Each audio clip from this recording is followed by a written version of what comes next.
Hi, ഇന്ന് ഇതുകൊണ്ട് നമുക്കൊരു എളുപ്പത്തിലൊരു ഫ്രൈ ഉണ്ടാക്കാനായിട്ട് നമുക്ക് ആദ്യമായിട്ട് കട്ട് ചെയ്തെടുക്കാം. മീൻ കട്ട് ചെയ്തെടുക്കാം. ചൂരയാണേ, ഞാൻ ചൂര എന്നാണ് പറയുന്നത്. ഇനി വേറെ എന്തെങ്കിലും പേരുണ്ടോ എന്ന് എനിക്കറിയില്ല. അപ്പോൾ കട്ടിങ് തുടങ്ങി. ഇതിനെ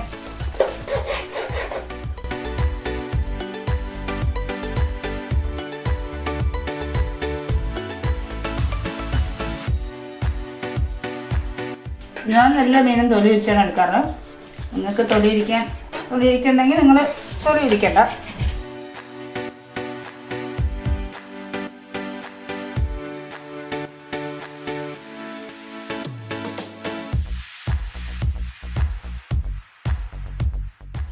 നന്നായിട്ട് കഴുകിയിട്ടുണ്ട്. രക്തത്തിൻ്റെ അംശമൊക്കെ മാറി നല്ല വൃത്തിയായി മീനിന്.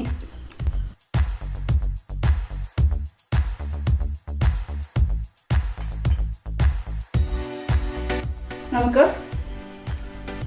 ഫ്രൈ ചെയ്യാൻ ആവശ്യമായ കൂട്ടുണ്ടാക്കാനുള്ള സാധനങ്ങളാണ് മല്ലിയില, വെളുത്തുള്ളി, നമ്മൾ മുളക് പൊടി ഉപയോഗിക്കുന്നില്ല, കാന്താരിയാണ് ഉപയോഗിക്കുന്നത്. കാന്താരി, ഇഞ്ചി, ഒരു ടൊമാറ്റോ, ഇത്രയും ചേർത്ത് നമുക്ക് നന്നായിട്ട് അരച്ചെടുക്കണം. ഇഞ്ചി ഒന്ന് ചെറുതായിട്ടൊന്ന് അരിഞ്ഞിട്ട് കൊടുക്കാം. കാന്താരിയാണേ, നമ്മൾ മുളക് പൊടി ഉപയോഗിക്കുന്നില്ല, കാന്താരിയാണ്.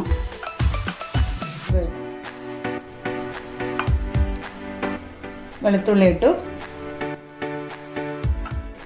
ടൊമാറ്റോ ഇതുപോലെ പീസ് ചെയ്തിട്ട് കൊടുക്കാം. മല്ലിയില,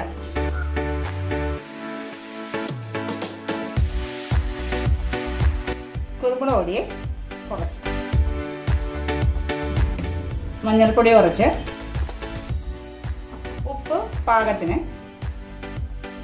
ഇത്രയും ചേർത്ത് നമുക്കിത് നന്നായിട്ട് അരച്ചെടുക്കാം. നമ്മൾ ഇത് അരച്ചെടുത്തിട്ടുണ്ട്. നമുക്കിനി ഇത് മീനിലേക്ക് പുരട്ടി വയ്ക്കാം. ഇതിലേക്ക് നമ്മൾ കുറച്ച് കോൺഫ്ലവർ ആഡ് ചെയ്യണേ. നമുക്കിത് മിക്സ് ചെയ്ത് വയ്ക്കാം.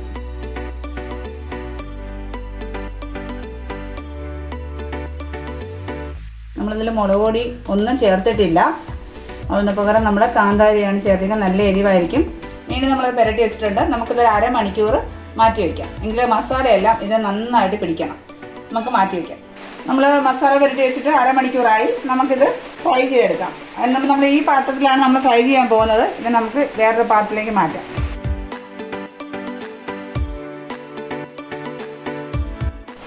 നമുക്ക് അടുപ്പ് എത്തിക്കാം. മൺചട്ടിയാണ് നമ്മളിത് ഫ്രൈ ചെയ്യാനായിട്ട് ഉപയോഗിക്കുന്ന പാത്രം. പാത്രം ചൂടായി. നമുക്കതിലേക്ക് എണ്ണ ഒഴിക്കാം. നമുക്കൊന്ന് ചുറ്റിച്ച് കൊടുക്കാം. ഇതിനൊന്ന് എല്ലാ ഭാഗത്തേക്കും എണ്ണ. ഇതിലേക്ക് കുറച്ച് കറിവേപ്പില ഇട്ട് കൊടുക്കാം. കറിവേപ്പില നമ്മൾ മീനിൽ ചേർത്തിട്ടുണ്ടായിരുന്നില്ല. എണ്ണ ചൂടായിരിക്കുകയാണ്. നമുക്കതിലേക്ക് കഷ്ണങ്ങൾ ഇട്ട് കൊടുക്കാം. മീനിൻ്റെ പുരട്ടി വെച്ചിരിക്കുന്ന ഓരോ കഷ്ണങ്ങളായിട്ട് നമുക്കിത് ഇടാം.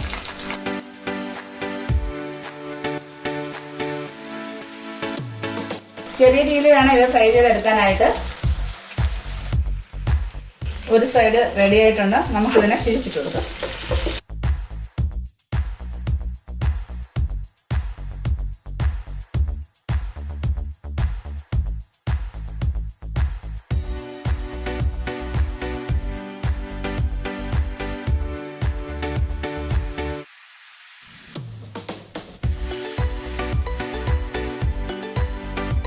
നമ്മുടെ ചൂര കാന്താരി ഫ്രൈ റെഡി ആയിട്ടുണ്ട്.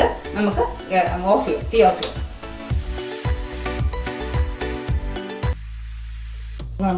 നമുക്ക് ചോറിൻ്റെ കൂടെ നമുക്ക് ഫ്രൈയും വെണ്ടയ്ക്ക മെഴുക്ക് പുരട്ടിയും അതിൻ്റെ കൂടെ കണവക്കറിയും. അപ്പം ഞാൻ ചൂര കാന്താരി ഫ്രൈയോട് കൂടി അതിൻ്റെ കൂടെ ഞാൻ ചോറ് കഴിച്ചിട്ടുണ്ടായിരുന്നില്ല. അപ്പോൾ ചോറ്, കണവക്കറിയുണ്ട്, വെണ്ടയ്ക്ക മെഴുക്ക് പുരട്ടി, നാരങ്ങ അച്ചാറുണ്ട്, തൈരുണ്ട്. അതിൻ്റെ കൂടെ കഴിക്കാൻ വേണ്ടി ഒരു ചെറിയ ഉള്ളി, ഒരു മുളകും കൂടി എടുത്ത് വെച്ചിട്ടുണ്ട്. അപ്പം നമുക്ക് ഇനി ഇത് കഴിച്ചു നോക്കാം.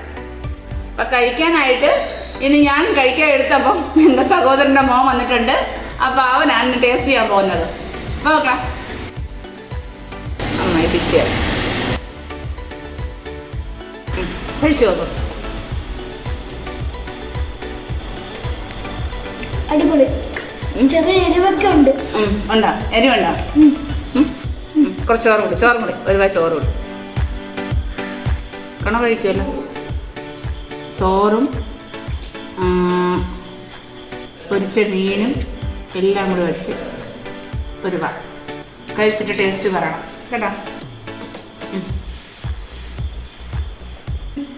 എങ്ങനെയുണ്ട്? അടിപൊളി. ചെറിയ എരിവുണ്ട്.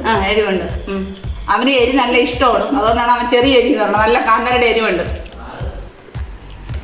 അപ്പം ഇനി ഞാൻ കഴിച്ചു നോക്കാം. ഞാൻ കഴിക്കണം.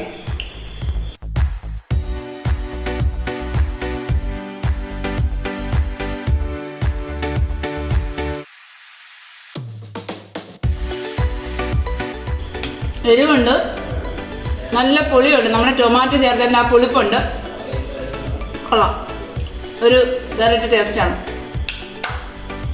അപ്പോൾ എല്ലാവരും ഇത് ട്രൈ ചെയ്ത് നോക്കണം.